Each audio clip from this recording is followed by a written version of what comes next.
Hello sir, വിനോദാണ്. Sir ഓഫീസിലേക്ക് എത്താറായോ? ഇല്ല, ഞാനിന്ന് വരുന്നില്ല വിനോദേ. അയ്യോ സാർ, ഇന്ന് SK ഗ്രൂപ്പായിട്ടുള്ള മീറ്റിംഗ് ആണ്. 15 മിനിറ്റ് മുമ്പേ അവരെന്നെ വിളിച്ചിരുന്നു. അവർ കൃത്യസമയത്തെത്തും. സാർ ഇപ്പൊ തന്നെ പുറപ്പെട്ടാലേ കൃത്യസമയത്ത് എത്താൻ പറ്റൂ. അതെ, ഞാനതങ്ങ് മറന്നുപോയി. ഇന്നത്തെ പ്രസന്റേഷൻ കൂടി കഴിഞ്ഞാലേ കോൺട്രാക്ട് സൈൻ ചെയ്യാൻ പറ്റൂന്നാ അവർ പറഞ്ഞിരിക്കുന്നത്. സോ ഓക്കെ, ഞാനൊരു ഹാഫ് ആൻ അവറിലും എത്താം. ബാക്കിയെല്ലാം വിനോദ് അറേഞ്ച് ചെയ്തേക്ക്. Okay sir.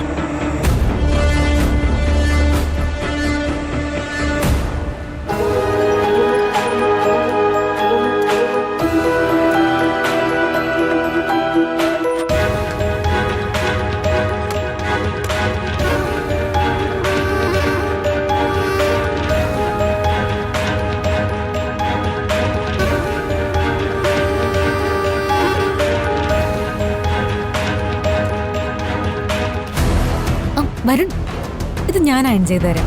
ഏയ്, അതൊന്നും വേണ്ട. അതെന്താ വരുൺ, ഇതൊക്കെ ഞാൻ ചെയ്യേണ്ട കാര്യങ്ങളല്ലേ? ഓക്കെ, ഞാനിതുവരെ ഷെൽഫിലേക്ക് ശ്രദ്ധിച്ചിട്ടില്ല. ഒരു കാര്യം ചെയ്യാം, വരുൺ ഓഫീസിൽ പോയി തിരിച്ചു വരുമ്പോഴേക്കും ഞാൻ എല്ലാം അയൺ ചെയ്ത് വെച്ചേക്കാം. അപ്പൊ പിന്നെ സെലക്ട് ചെയ്യാൻ ബുദ്ധിമുട്ടില്ലല്ലോ. അതെ, എന്റെ കാര്യം ചെയ്യാനായിട്ടേ എനിക്കറിയാം. വരുൺ, ഡ്രസ്സിങ് തരാനാ പറഞ്ഞു. എന്നോട് മാറിയിക്കാനാ പറഞ്ഞത്. പറ്റില്ല, ഞാൻ അയൺ ചെയ്താൽ എന്താ കുഴപ്പം? ഒന്ന് നോക്കട്ടെ.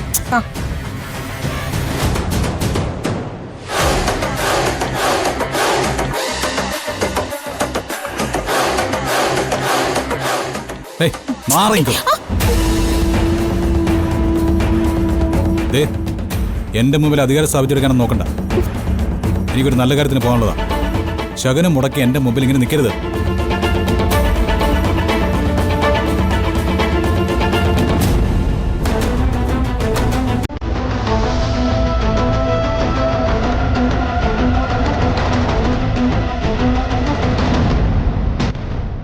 രാധിക, ഇതൊന്ന് അയൺ ചെയ്യണം.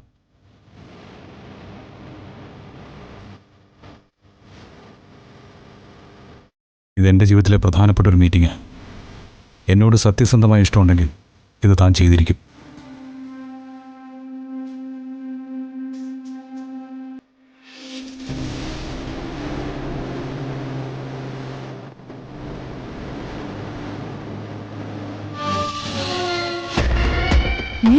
നീ എന്താ ഇങ്ങനെ നോക്കി നിൽക്കുന്നേ? വരുൺ പറഞ്ഞതുപോലെ ചെയ്യ്. വരുൺ എന്താണോ നിന്നോട് പറഞ്ഞത് അതുപോലെ ചെയ്യാൻ. അതെ, ഒന്ന് വേഗം വേണം, അർജന്റാ. വരുൺ പോയിട്ട് വാ, ഇതിവിടെ റെഡി ആയിരിക്കും. ചെല്ല്.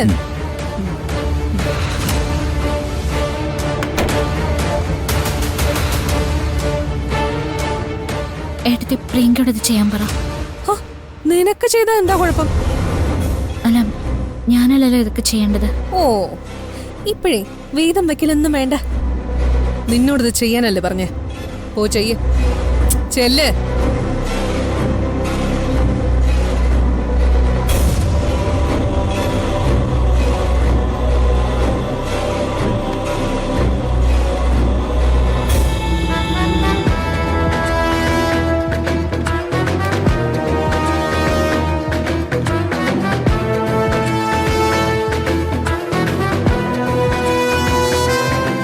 ചൂടൽപ്പം കൂട്ടിയിട്. ഇതിൽ കൂടുതൽ ചൂടാക്കിയ കരിയും.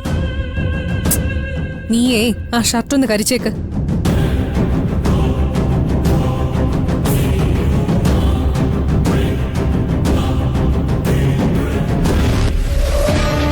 ഞാൻ പറഞ്ഞത് കേട്ടില്ലടി.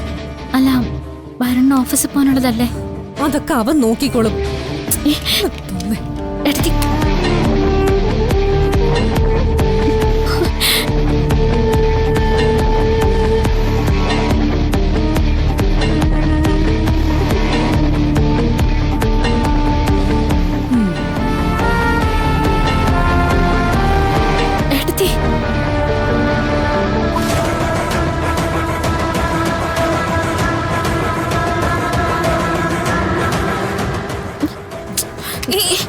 മോറ് നിക്കടി.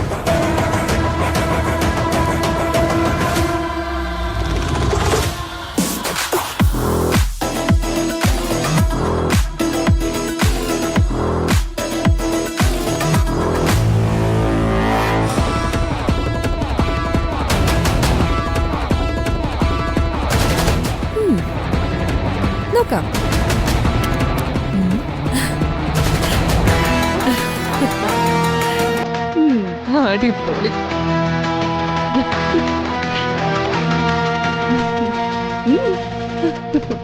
ഇനി ഇത് മടക്കി വെക്കണം. വെക്കടി.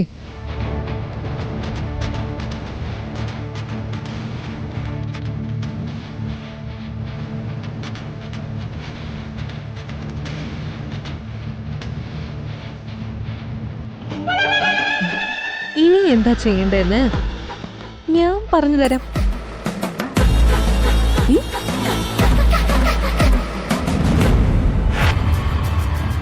അമ്മയ്ക്കെന്താ ഗൗരവമായിട്ട് എന്നോട് സംസാരിക്കാനുണ്ടെന്ന് പറഞ്ഞേ? നമ്മുടെ കുടുംബകാര്യം തന്നെയാ. എന്തൊക്കെയോ പുകച്ചിലുകൾ നമ്മുടെ കുടുംബത്തുണ്ട്, അല്ലേ പത്മിനി? എന്താ അമ്മ ഉദ്ദേശിക്കുന്നത്? വരുണിന്റെ സൂര്യയുടെയും കാര്യത്തില് എന്ത് സംഭവിച്ചാലും അവിടെയൊക്കെ നിന്റെ കണ്ണ് എത്തിയിരിക്കും. അതുപോലെ തന്നെയാണ് പരമേശ്വരന്റെയും ചന്ദ്രശേഖരന്റെയും ഉർവശിയുടെയും നിന്റെയും കാര്യത്തില് എന്റെ കണ്ണും എത്തിയിരിക്കും. നിങ്ങളിൽ ഒരാൾക്ക് മാറ്റം വന്നാല് അത് ഞാനല്ലേ ആദ്യം തിരിച്ചറിയുക? ഞാൻ നിങ്ങളുടെ അമ്മയല്ലേ? അമ്മേ, അമ്മേ, അവിടെ എന്താ ബഹളം നടക്കുന്നതെന്ന് അറിയോ? എന്തുപറ്റി? പ്രിയങ്ക നല്ല കരച്ചിലാ. അതെന്തുപറ്റി? കാരണം ആരാ? ആ വരുൺ തന്നെ. കൽപ്പനെ, എന്താണെന്ന് വെച്ചാ നീ കാര്യം തെളിച്ചു പറ. വരുൺ ഓഫീസിലേക്ക് പോണം. ഡ്രസ് അയൺ ചെയ്യാൻ എടുത്തപ്പോ പ്രിയങ്ക അത് ചെയ്യാന്ന് പറഞ്ഞു. അതിന് ഇത്രമാത്രം ദേഷ്യപ്പെടേണ്ട വല്ല കാര്യമുണ്ടമ്മേ? എന്നിട്ട് രാധിക ഡ്രസ് അയൺ ചെയ്താലേ ഇടുവെന്ന് വരുൺ. അമ്മ പ്രിയങ്കയെ നാണം കെടുത്തിക്കൊണ്ടിരിക്ക. ആർക്കായാലും സങ്കടം തോന്നില്ലേ? അല്ല, അതിന് ഇത് ആരാ ഇത് ചെയ്തോന്ന് ചോദിച്ചത്? ദേ കേട്ടോ. ആരാ എന്റെ ഡ്രസ്സ് കരിച്ചത്?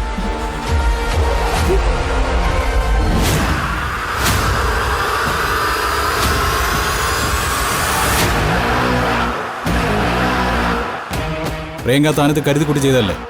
വരുൺ, ഞാനിതിൽ തൊട്ടിട്ടില്ല. പിന്നെന്തിനാ എന്നോട് ഇങ്ങനെ ചോദിക്കുന്നേ? നിന്റെ പക എനിക്ക് നന്നായിട്ട് അറിയാവുന്നതാ. നീ ജയിക്കാൻ വേണ്ടി എന്തും ചെയ്യും. പക്ഷേ ഇതിനുത്തരം എനിക്ക് കിട്ടിയേ പറ്റൂ. പ്രിയങ്ക അതിൽ തൊട്ടിട്ടില്ല. വരുൺ, നീ അത് അയൺ ചെയ്യാൻ ഏൽപ്പിച്ചത് രാധികയല്ലേ? എന്താ പറ്റിയതെന്ന് അവളെ വിളിച്ച് ചോദിക്ക്.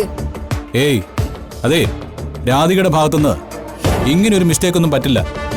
നീ അഥവാ പറ്റിയാലും അത് എന്നെ അറിയിക്കാനുള്ള സാമാന്യ മര്യാദ അയാൾക്കുണ്ട്. അത് വരുൺ പറഞ്ഞത് സത്യം. ആ കുട്ടി അങ്ങനെ ഒന്നും ചെയ്യില്ല. ആഹാ, അപ്പോ സംശയം നമുക്ക് തീർക്കാലോ.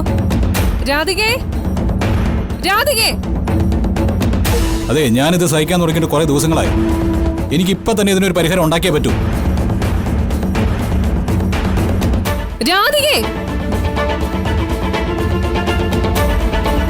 നീ ഡ്രസ് അയൺ ചെയ്യുമ്പോ പ്രിയങ്ക ഇതുവഴി വന്നായിരുന്നോ? ഇല്ല. ആരാ ഈ ഡ്രസ് മടക്കി വെച്ചത്? ഞാനാ.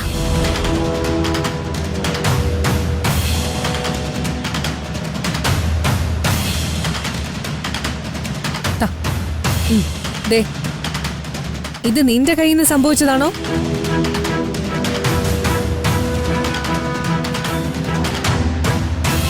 ചോദിച്ചത് കേട്ടില്ലേ? ഈ ഡ്രസ്സ് കരിഞ്ഞത് നിന്റെ കയ്യിൽ നിന്നാണോന്ന്?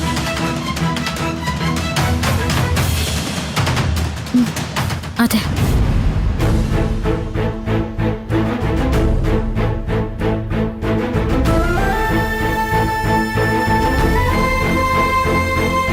ഞാൻ കരുതിക്കൂട്ടി കരിച്ചതാ.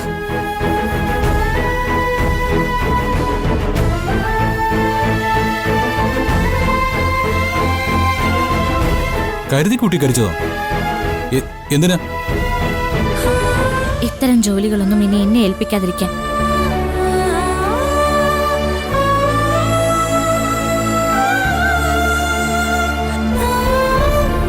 സ്വന്തം ഭാര്യ കൺമുന്നിലുള്ളപ്പോ ഇത്തരം ജോലികൾക്കൊക്കെ അവളെ ആശ്രയിക്കേണ്ടത്, അല്ലാതെ എന്നെ അല്ല.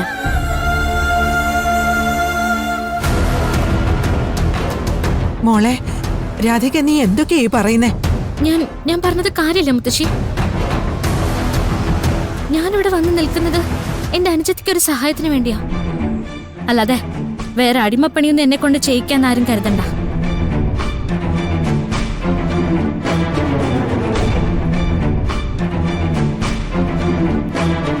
ഇനിയും ഇത്തരം പണികൾ എന്നെ ഏൽപ്പിച്ച ഇങ്ങനെ തന്നെ ആയിരിക്കും ഞാൻ ചെയ്യാം.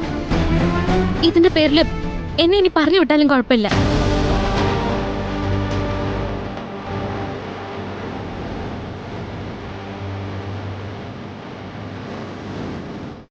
ഇപ്പൊ കാര്യം തെളിഞ്ഞല്ലോ. ഇവളുടെയൊക്കെ സ്വഭാവം ഇത്രേ ഉള്ളു വരണേ. നീ പോയി വേറെ ഡ്രസ് എടുത്തിട്ട് കമ്പനി പോവാൻ നോക്ക്.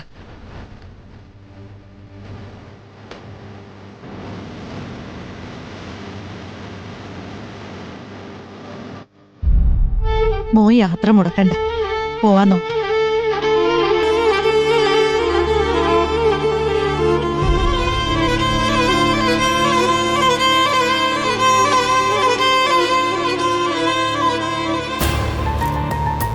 പത്മിനി, ഞാൻ നിന്നോട് ചോദിച്ചു തുടങ്ങിയ കാര്യത്തിന്റെ തെളിവ്.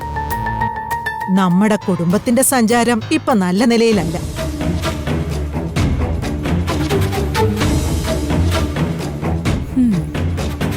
അമ്മേ, ഇതേ അവളെ കൊണ്ട് ഞാൻ ജയിപ്പിച്ചതാ. എനിക്ക് ജയിക്കാൻ വേണ്ടിയിട്ടല്ല, അമ്മയ്ക്ക് ജയിക്കാനാ.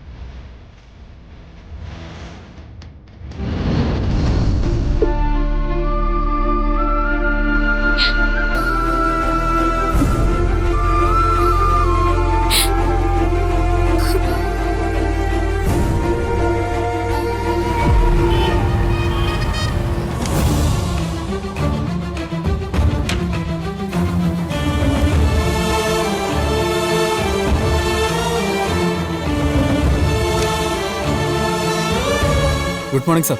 ആ, ഗുഡ് മോർണിംഗ്. അവരെത്തിയോ? അവരിപ്പോൾ എത്തും സാർ. ഇന്ന് തന്നെ അവരെ കൊണ്ട് കോൺട്രാക്ട് സൈൻ ചെയ്യിപ്പിക്കണം. അത് നമുക്കൊരു നേട്ടമാണ്. ഓക്കെ, അവർ വരട്ടെ.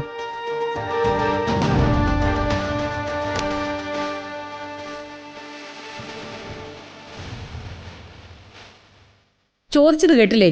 ഈ ഡ്രസ്സ് കരിഞ്ഞത് നിന്റെ കയ്യിൽ നിന്നാണോന്ന്? അതെ, ഞാൻ കരുതിക്കൂട്ടി കരിച്ചതാ.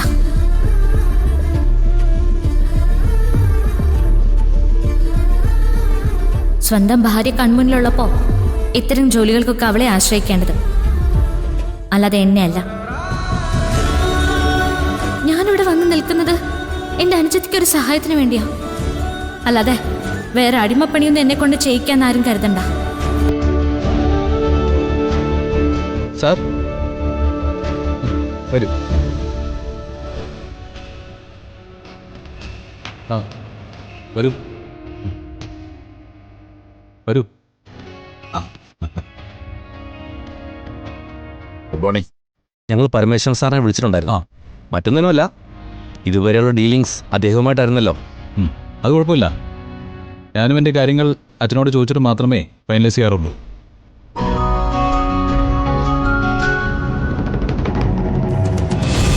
ഇനിയും ഇത്തരം പണികൾ എന്നെ ഏൽപ്പിച്ച ഇങ്ങനെ തന്നെ ആയിരിക്കും ഞാൻ ചെയ്യാം. ഇതിന്റെ പേരിൽ എന്നെ ഇവിടുന്ന് പറഞ്ഞു വിട്ടാലും എനിക്ക് കുഴപ്പമൊന്നുമില്ല.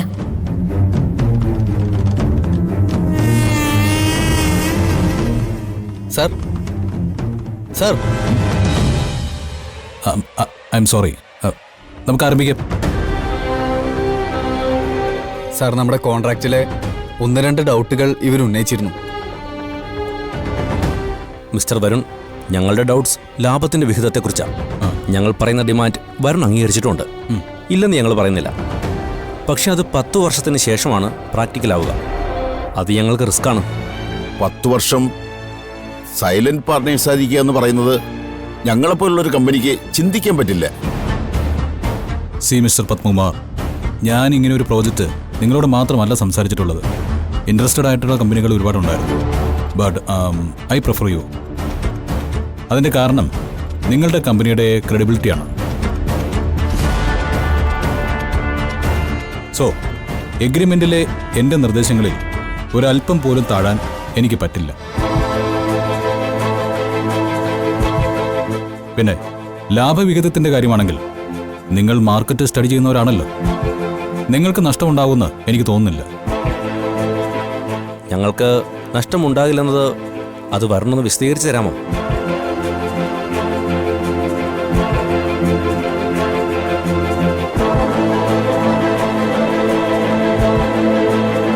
ഞാൻ കരുതിക്കൂട്ടി കരച്ചതാ.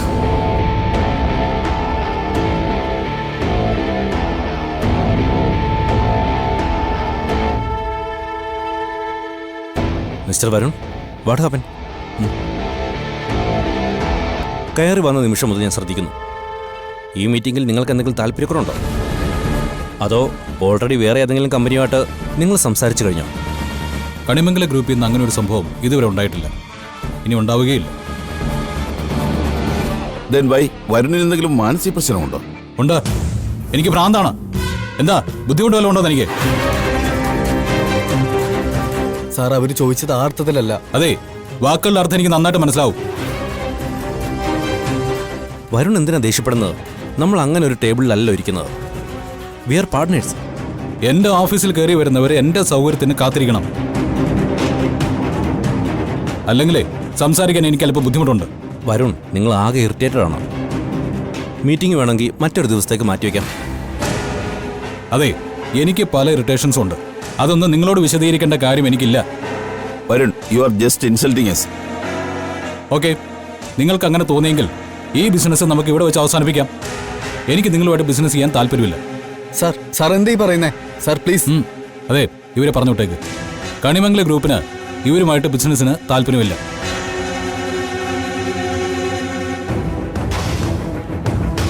സാർ,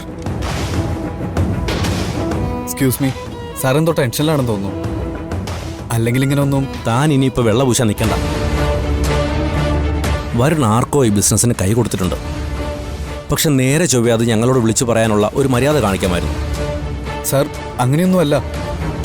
ഓക്കെ, ഞങ്ങൾ പരമേശ്വരൻ സാറിനോട് സംസാരിച്ചോളാം. ഇനി ഇങ്ങനെ ഒരു മീറ്റിംഗ് ഇല്ല. ഓടോ.